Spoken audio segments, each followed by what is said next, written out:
Okay, if you're a finance PhD student, you know there are some papers that you absolutely have to know for your qualifying exams.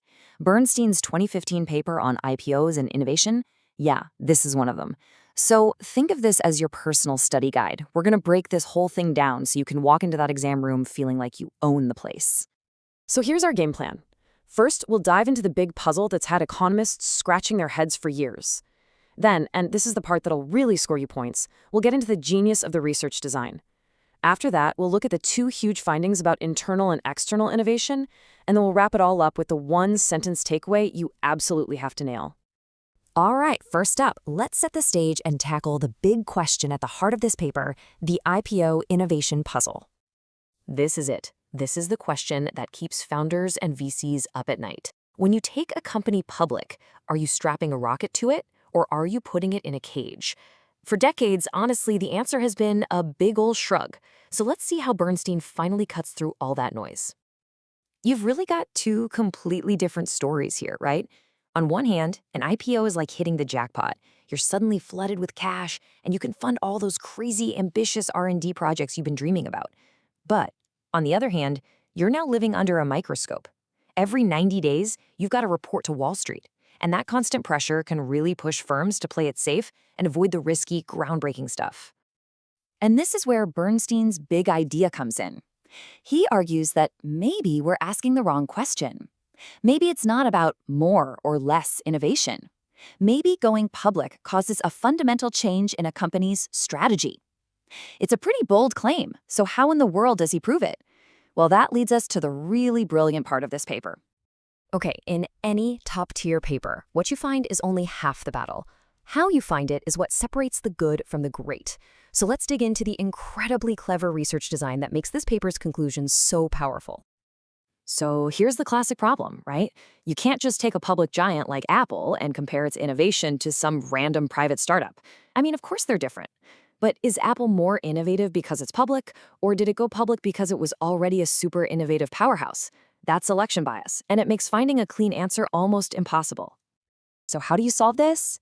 This is where the paper gets so smart. Instead of looking at just any private company, Bernstein finds the absolute perfect comparison group. Firms that did all the work to go public, filed the paperwork, hired the bankers, but then at the very last second, pulled the plug. These are companies that were on the exact same path, with the same ambitions. They're as close to a perfect what-if scenario as you're ever going to get. Now, you might be thinking, hold on, maybe the companies that withdrew were just the weaker ones. And that's a great point. To get around that, Bernstein uses this really cool technique involving what we call an instrumental variable. Think of it like a random gust of wind. In this case, that wind is the short-term, unpredictable swings in the NASDAQ index. A sudden market dip can totally derail an IPO for reasons that have absolutely nothing to do with how good that company's ideas are. It's a random shock from the outside that helps us isolate the true effect. So let's just put it all together. You start with this pool of firms that all want to go public. Then, these random market swings act like a sorting hat, just by chance, splitting them into two groups, the ones that get the IPO done and the ones that withdraw. By comparing what happens to these two groups over the next few years, you can finally see the real causal impact of going public. It's just a beautiful, clean research design. Okay, so now that we're totally confident in the method, let's get to the juicy part, the results. What did Bernstein actually find? This is where the story gets really, really interesting. Let's start by looking at what happens inside the four walls of these new public companies. This chart right here, this is the money shot. This is the image everyone remembers from this paper. You've got time on the horizontal axis, with year zero being the IPO. And on the vertical axis, you've got the quality of a company's patents. And just look at that trend. The second a company goes public, the quality of its internal innovation starts to fall, and it just keeps falling. It's undeniable. And we are not talking about a tiny dip here. No way. Bernstein finds a staggering 40% drop in the novelty of a firm's internal innovation after going public. 40%! That is a massive change in a company's creative DNA. Okay, now this is a really critical point, so make sure you get this for the exam. It's not that these companies just stop inventing things. They're still producing about the same number of patents. But the kind of innovation they're doing, it changes completely.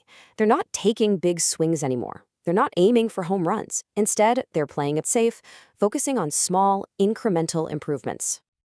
So what's driving this? Why does the quality tank? Well, it all comes down to the people. Bernstein shows that after an IPO, a company's star inventors, the real brains of the operation, are much more likely to leave. And the ones who stick around, their productivity goes down. And where do these brilliant people go? A lot of them go off and start their own new companies, kicking off the whole innovation cycle all over again. All right, so if your internal idea factory is slowing down, how do you survive? How do you keep growing? Well, that brings us to the second half of this amazing story, the big pivot to external innovation. The answer is actually pretty simple, and, it makes a lot of sense. If you can't make it, you buy it. These newly public companies take all that cash they raised from the IPO and they start shopping. They become hunters looking for innovation on the open market. And this isn't just a small tweak to their strategy. I mean, look at this. After going public, almost a third of a company's entire patent portfolio comes from acquisitions. They are literally buying a massive chunk of their future growth. And from a purely strategic view, this is a pretty smart move. They're basically outsourcing the riskiest part of R&D, that early, messy, failure-prone stage, to smaller private companies. Then, once an idea is proven to work, they can just swoop in with their big pile of cash and buy it. It's a way to de-risk innovation. All right, we've gone through a ton of material here, from the research design to the core findings. But if there is just one thing you burn into your memory from this paper, let it be this next slide. This is your final exam money line. There it is, the whole paper, boiled down to one sentence. Going public doesn't kill innovation, but it shifts the locus of innovation from internal, make, to external, buy. That sentence perfectly captures the huge strategic shift that Bernstein uncovers. If you say that on your exam, you've nailed it. And this leads us to a much bigger, more profound takeaway about our whole economy. Public markets are absolutely fantastic at one thing: financing innovation.